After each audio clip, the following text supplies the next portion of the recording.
Welcome back नाज़रीन। पाकिस्तान में इंतखाबात और सुप्रीम कोर्ट ऑफ पाकिस्तान में जिस एतबार से केसेस की आमद है और वहाँ पे जो मामलात हैं उन पर बातचीत कर रहे हैं हम। बिशार राजा, आपसे एक बुनियादी क्वेश्चन मैं ये करना चाह रहा हूँ कि तमाम नज़रें पाकिस्तान की इस वक्त सुप्रीम कोर्ट में, सियासी मामलात हों, इंतखाबी मामलात हों, आइनी मामलात हों, बहुत से अहम केसेस यहाँ पर हैं। कुछ अरसे से हमें सुप्रीम कोर्ट के अंदर एक तक़सीम का तासुर मिलता था। पिछले 1-1.5 साल से बहुत से एतराज़ात हुकूमत की जानिब से, सियासी जमातों की जानिब से भी हुए कि जी सुप्रीम कोर्ट के अंदर तक़सीम है।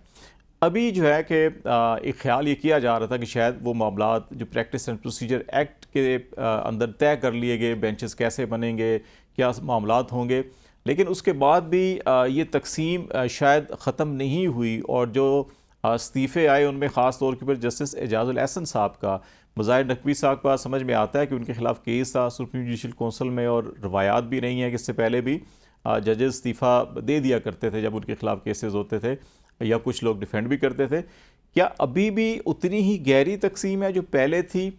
और ये मामलात जो है कि ये जो लीगल फ्रेटर्निटी है, आपकी पाकिस्तान बार कौंसिल है या सुप्रीम कोर्ट बार है या इवन अक्रॉस द बोर्ड अगर लीगल फ्रेटर्निटी है, उसके अंदर इसको किस नज़र से देखा जा रहा है? तशवीश से, हैरत से, परेशानी से, या अभी खामोशी है?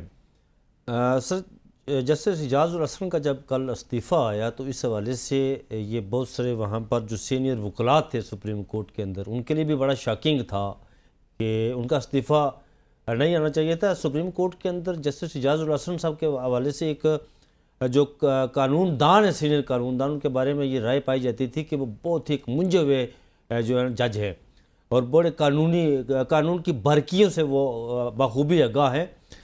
लेकिन कल उनके इस्तीफ़े से पहले जब जस्टिस मुज़ाहिर अकबर नकवी का आपने जिक्र किया, उनके जो सुप्रीम जुडिशल कौंसिल की कार्रवाई चल रही थी, वो तो होता है कि कुछ ये सुप्रीम कोर्ट में ये पहली बार हुआ। इससे पहले एक दफ़ा लाहौर हाई कोर्ट में हुआ था, एक जज साहब थे, उनके खिलाफ कार्रवाई चली तो उन्होंने इस्तीफ़ा दे दिया। इनके खिलाफ कार्रवाई चली, शोकाज नोटिस हुआ 20 अक्टूबर को पहला, फिर 22 नवंबर को दूसरा हुआ। उन्होंने जवाब दिया। मुज़ाहिर अकबर नकवी साहब ने, रिटायर्ड जस्टिस जो अब हो गए हैं, तो एजाज़ुल हसन साहब ने वो उस इख्तलाफी जो है नोट भी, उस सुप्रीम जुडिशल कौंसिल की कार्रवाई जो हुई थी उस पर बड़े 2 इख्तलाफी नोट भी, जिसमें बड़ी शदीद तफसात का उन्होंने इज़हार भी किया था उन पर। और जो 184(3) प्रैक्टिस एंड प्रोसीजर एक्ट की जो कमेटी बनाई गई थी, जो मुकदमात का लगाने के हवाले से समाअत के लिए कौन सा किस बेंच के सामने जाएगा, उस पर भी बाज़ाहिर वो तो नज़र आ रहा था, कमेटी तो बनी हुई थी लेकिन वो बाज़ाहिर एक ही था, वो वन मैन शो था वहाँ पर, बाकी क्या करना था। अब तो खैर वो 3 जस्टिस मंसूर शाह उसका हिस्सा हो गया अब जस्टिस सरदार तारिक मसूद साहब के साथ। लेकिन कल जो सुप्रीम जुडिशल कौंसिल का जो इजलास हो रहा था कोर्ट रूम नंबर 1 में, ओपन खुली अदालत लगी हुई थी, उससे पहले एक गैर रस्मी इजलास हुआ जिसमें सुप्रीम जुडिशल कौंसिल के चेयरमैन जो मौजूदा चीफ जस्टिस है, जस्टिस काजी फायज ईसा, जस्टिस अमीर भट्टी, जस्टिस नाइम अफान बलोच, जस्टिस सरदार तारिक मसूद और सीनियर तरीन जस्टिस एजाज़ुल हसन साहब मौजूद थे वहाँ पे। तो एजाज़ुल हसन साहब ने ये कहा कि इससे पहले ऐसा होता रहा कि जब कोई जज इस्तीफ़ा दे जाता है, रिज़ाइन कर देता है, तो सुप्रीम जुडिशल कौंसिल की कार्रवाई रोक दी जाती है। और उन्होंने वहाँ पर गैर रस्मी इजलास में ये कहा कि आप इसकी कार्रवाई जो है वो रोक दें, जिस पर बाकी मेंबरान ने कहा कि नहीं जी, कार्रवाई चलेगी और हम जो है ना वो कार्रवाई को चलाएँगे, इसको किसी जो है ना वो मंतकी अंजाम तक ये पहुँचाएँगे। उसका अक्स हमें जब इजलास हो रहा था तो चीफ जस्टिस के इन रिमार्क्स के साथ उसका अक्स सामने आया कि ये कैसे हो सकता है कि एक जज जो है, पहले तो उन्होंने कहा शदीद दबाव में इस्तीफ़ा दिया हो, फिर उन्होंने कहा जी 2 चीज़ें ना कि कहते हैं कि मंद के अंजाम तक अगर झूठा इल्ज़ाम है तो फिर ये भी तयन होना चाहिए कि झूठे इल्ज़ाम के ऊपर भी क्या कार्रवाई चाहिए। हम इस डेप्थ में उस तरफ हम नहीं जाना चाह रहे किसी इंडिविजुअल या उस कंडक्ट के हवाले से। हम एक मजमूई जो सूरत हाल है, जो सुप्रीम कोर्ट सबसे बड़ा इदारा होता है पाकिस्तान, ये दुनिया के अंदर किसी के जो सुप्रीम कोर्ट के जो जजेस हैं इस वक्त मौजूद जजेस हैं, उनमें इस वक्त जो है आप ये कहें कि सारे एक तरफ नहीं है, उसमें इस वक्त 2 ग्रुप मौजूद हैं सुप्रीम कोर्ट के जजेस के दरमियान। अब मैं उसमें अगर कहूं कि एक ग्रुप काजी साहब उसको लीड कर रहे हैं, दूसरा ग्रुप मैं नाम लूं जज का, तो वो उसमें हम जाना भी नहीं चाह रहा। मैं बेसिकली कुछ और बात करना चाह रहा था। मैं सिद्दीकी साहब से ज़रा इस पे कमेंट लेता हूं कि बेसिकली हम देखिए, रूल ऑफ लॉ के ऊपर जो यकीन रखता है, और होना भी चाहिए, सबसे ज़्यादा उम्मीद किसी भी तबके को वो अदालतों से होती है, अदलिया से होती है। अगर कोई भी इख्तलाफ हो, झगड़ा हो, तनाज़ा हो, तो बिलाखिर अदलिया में जाके मामला तय होते हैं। ऐसी सूरत जब बन जाए तो फिर एक मायूसी की या एक बेचैनी की कैफियत भी होती है। तो सिद्दीकी साहब, माजी में भी आप सारी उम्र आपकी जो है कि इसी शोबे के साथ वाबस्ता रहे हैं, आप बहुत सी बारीकियों को, बहुत सी नज़ाकतों को, हर चीज़ को समझते हैं। ऐसी सूरत हाल के अंदर आप क्या समझते हैं कि किसके ऊपर क्या ज़िम्मेदारी होती है, और एक गैर यकीनी या मायूसी की सूरत हाल पैदा नहीं होनी चाहिए? सब इदारों का, सब अफराद का, सब कम्युनिटी का रूल ऑफ लॉ और कॉन्स्टिट्यूशन के ऊपर यकीन है, उसको मुतज़लज़ल नहीं होना चाहिए। इन छोटी छोटी चीज़ों से वो कैसे यकीनी बनाया जा सकता है? देखिए सर, पाकिस्तान की तारीख जो है, स्पेशली जुडिशल तारीख, वो कोई इतनी ताबनाक नहीं है। हमारे अंदर मुख्तलिफ अदवार के अंदर मुख्तलिफ किस्म के साने जुडिशरी ने देखे हैं, लेकिन जो बदतरीन सानिया था वो चौधरी इफ्तिखार का आया था। और चौधरी इफ्तिखार साहब ने मुशर्रफ के साथ, कि पहले वो उसके मुशर्रफ साहब के साथ उसके पार्टनर थे, उसके बाद वो अपने आप को और कुछ उनके साथ जो जजेस थे उन्होंने अपने आप को मुजाहिद डिक्लेयर किया और अपने ही हक में जजमेंटें पास की। और उसके बाद उन्होंने बहुत सारे जजों के खिलाफ तादीबी कार्रवाई की। ये माजी की एक एक स्याह तारीख है हमारी। और उस तारीख के बाद ये जो ग्रुपबाजी है, ये हमेशा दुनिया के हर जुडिशरी में एक पोलाइट टर्म्स के अंदर मौजूद रहती है, लेकिन वो ग्रुपबाजी पाकिस्तान की जुरिस्डिक्शन के अंदर बहुत बदनुमा तरीके से सामने आई। और हालत ये है कि रिसेंट पास्ट के अंदर इसकी एक मिसाल जो थी, वो जिस तरह जस्टिस काजी फाइजा के केस को डील किया गया और उस पर जो लिटिगेशन हुई हमारे सामने मौजूद है। ये एक रियलिटी बन चुकी हुई है। इससे अदलिया का वकार शदीद तौर पे मजरूह हुआ है, इसमें कोई शक नहीं। आपने दो जजों का नाम लिया। पहली बात तो ये देखिए कि जो सुप्रीम जुडिशियल काउंसिल है वो एडवाइजरी बॉडी है, वो कोई तादीबी कार्रवाई नहीं करती, वो एडवाइस देती है। और एक फाइंडिंग देने के बाद कि कोई जज ने मिसकंडक्ट किया है, वो प्रेसिडेंट को रिकमेंडेशन दे देगी, जिसकी बेसिस पे समझा यही जाता है कि प्रेसिडेंट उस जज को रिमूव कर देगा। लेकिन अगर उस जज ने खुद इस्तीफा दे दिया है तो फिर तो जो काम अल्टीमेटली होना है वो पहले ही हो गया है। तो क्या उसके ऊपर मजीद कार्रवाई होगी? ये एक लम्हा फिक्रिया है। इसके ऊपर दोनों तरफ आर्ग्यूमेंट मौजूद हैं, लेकिन बातें नजर यही नजर आता है कि कार्रवाई जो है वो खत्म हो जानी चाहिए। इम्तियाज सिद्दीकी साहब, मैं एक सवाल आपसे सवाल मैं कर सकता हूँ यहाँ पर, छोटा सवाल। आज जब जुडिशल काउंसिल की उसका इजलास हुआ तो आपको पता होगा काफिया शहरबानो केस था जो 2 रुकनी बेंच ने जिसे जो है खारिज कर दिया था। आज अटॉर्नी जनरल ने ये अदालत के सामने ये बात रखी कि हम उसके खिलाफ अपील करने के लिए जा रहे हैं। और प्रैक्टिस एंड प्रोसीजर में जो 8-7 से फैसला आया था कि इसका माजी अपील का माजी पर इतलाक नहीं होगा, तो फिर वो अपील किस तरह लगेगी?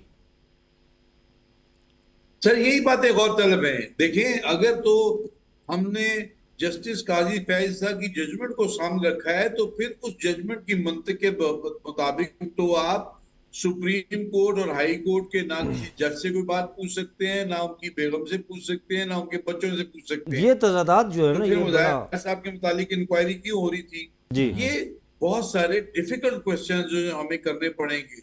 हाउएवर, मैं बात को किसी और जाविये से देख रहा हूँ। जस्टिस एजाजुल हसन साहब एक बहुत उम्दा इंसान, एक बहुत अच्छे जज थे और उनकी काबिलियत जो थी वो बतौर एक माने हुए वकील थे जब वो एलिवेट हुए जुडिशरी में। और उन्होंने जुडिशरी में उनके फैसलों से लोगों का इख्तिलाफ जरूर हो सकता है, लेकिन आम फहम लोगों के अंदर तासुब जो उनके मुतालिक रहा है हमेशा से जब से वो जज हुए कि ये एक अच्छे मुंसिफ हैं। और इनके अलावा भी जो हमारे कुछ जजेस हैं सुप्रीम कोर्ट में, अच्छे जजेस हैं, लेकिन जो आज के हालात हैं, जो आज के दबाव हैं, जो आज की आपस में एक कन्फ्रंटेशनल पोजीशन आ चुकी हुई है। उसकी बेसिस पे मैं नहीं जानता उन्होंने क्यों इस्तीफा दिया है, लेकिन शायद उन्होंने कहा हो कि बेहतर है कि मैं अपने आप को जुडिशरी से अलग कर लूं। अब तो ये जो बाकी जजेस हैं led by justice Qazi Faez chief justice, उन्होंने देखना है कि इस जुडिशरी का एतकाद और एतमाद किस तरीके से बहाल हो सकता है अवाम में। लेकिन मैं ये जरूर कहूंगा कि इस वक्त हमारा judicial system is utterly weak, it is on the, it has, मेरी एस्टिमेशन में ये क्लैफ की तरफ जा चुका हुआ है। हाउएवर वहां पे जो जजेस बैठे हैं, अगर वो समझते हैं कि इस मुल्क में कानून की हुक्मरानी और आइन की हुक्मरानी होनी है तो उनको एक्स्ट्रा एफर्ट करना पड़ेगा। हालात बहुत इस वक्त मखदूश है। मैं जरा अफजल खान साहब आपकी तरफ आता हूँ कि इलेक्शन कमीशन में जो रिफॉर्म्स का अमल था, बुनियादी वो रिफॉर्म्स जो कुछ आपने की भी, और वो क्या होनी चाहिए कि जो हम बार बार जो है कि पॉइंट ज़ीरो पे आ जाते हैं, मुश्किल हम 30-35-40% आगे जाते हैं, फिर ज़ीरो पे आ जाते हैं, उससे हम निकल के आगे जा सकें। जो आपने काम किया गालबन UNDP के साथ मिलके शुरू किया था, तो कौन से बुनियादी अहम नुकात थे जो अभी भी वैलिड हैं, जिनको होना चाहिए? ये मैंने आपको ये डॉक्यूमेंट जो है प्रिंटेड डॉक्यूमेंट ये ना आपको जाते हुए दूंगा। इसमें हमने यानी इलेक्शन कमीशन कहता है कि हमने क्या करना है। हमने 5-5 साल का साइकिल बनाया था और वो UNDP उसको ऑब्जर्व करती थी और हम वो अचीव करते थे कि जी कैसे डिजिटलाइज किया जाए, कैसे इम्प्रूव किया जाए, कैसे ये प्रोसेस में रिगिंग के मराहिल, जो रिगिंग की जो लीकेजेस हैं उसको कैसे प्लग किया जाए। और हमारे मिशन स्टेटमेंट 3 इसके ऊपर लिखे हुए हैं कि इलेक्शन कमीशन के इस्तेदाद में इजाफा, यानी the capability to conduct a neutral election, उस पर बड़ा ज़बरदस्त काम हुआ है। बिल्डिंगें हमारी बड़ी बनी हैं, हमारे पास कंप्यूटराइज सब कुछ है, लेकिन RTS भी बैठ जाता है। और हमने हमारे वक्त में हमने जो इलेक्ट्रॉनिक वोटिंग मशीन थी इंडिया में देखी, हमने पेरिस में देखी, दुनिया में देखी, जहाँ जहाँ पे लोगों को ट्रस्ट डेफिसिट नहीं है तो वहाँ कागज़ भी चलता है और 2 बंदे होते हैं और वो जो कहते हैं वो लोग मान लेते हैं। लेकिन हमारे यहाँ हिंदुस्तान में और आप हमारे यहाँ इस पर ट्रस्ट डेफिसिट बहुत ज़्यादा है।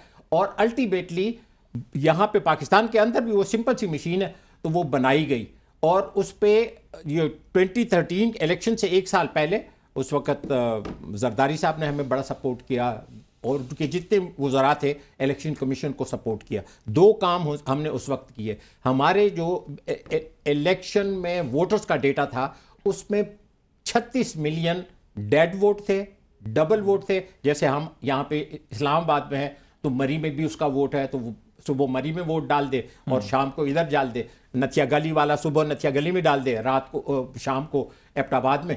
तो हमने 36 मिलियन वोट से उसका सफाया किया और एक ट्रू जो हर बंदे का 1 मैन 1 वोट, अच्छा वो किया।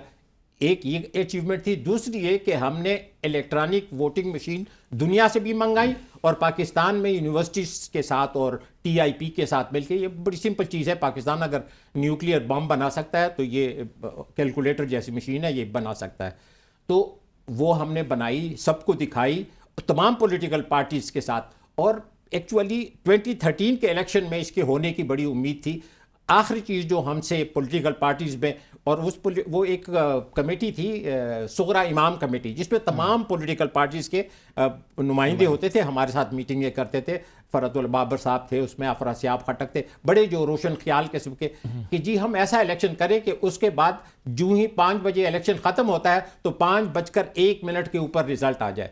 और मैं आप सबको बताता हूं कि जितना इलेक्शन के रिजल्ट डिले होते हैं तो आप समझ लिया करें कि मैनिपुलेशन हो रही है। लेकिन खान साहब ये फिर सारा तो इन्हीं जमातों ने बाद में जो है कि इसको अपोज भी बड़ा पब्लिकली किया। बहुत जुल्म किया उन्होंने, डेमोक्रेसी के साथ जुल्म किया, पाकिस्तान के साथ जुल्म किया, क्रेडिबिलिटी के साथ, लेजिटिमेसी के साथ। अच्छा मैं एक ब्रेक ले लूं, एक मिनट मैं आपसे स्टार्ट कर लूंगा, ब्रेक के बाद वापस आते हैं। और खान साहब जो EVM या इलेक्ट्रॉनिक वोटिंग मशीन, ये ऐसा निज़ाम कि जो आपको क्रेडिबल नताइज फौरी दे सकता है और उसके अंदर मिस हैंडलिंग या मैन हैंडलिंग जो है वो कम से कम हो और उसके ऊपर सवाल ना उठाए जाएं, इसके ऊपर भी बात करेंगे। और फिर सेनेट में करारदाद और कौन से ऐसे अनासर हैं जो पाकिस्तान में इलेक्शन मुलतवी करवाना चाहते हैं, इस पर बात करेंगे। ब्रेक के बाद हमारे साथ रहिएगा।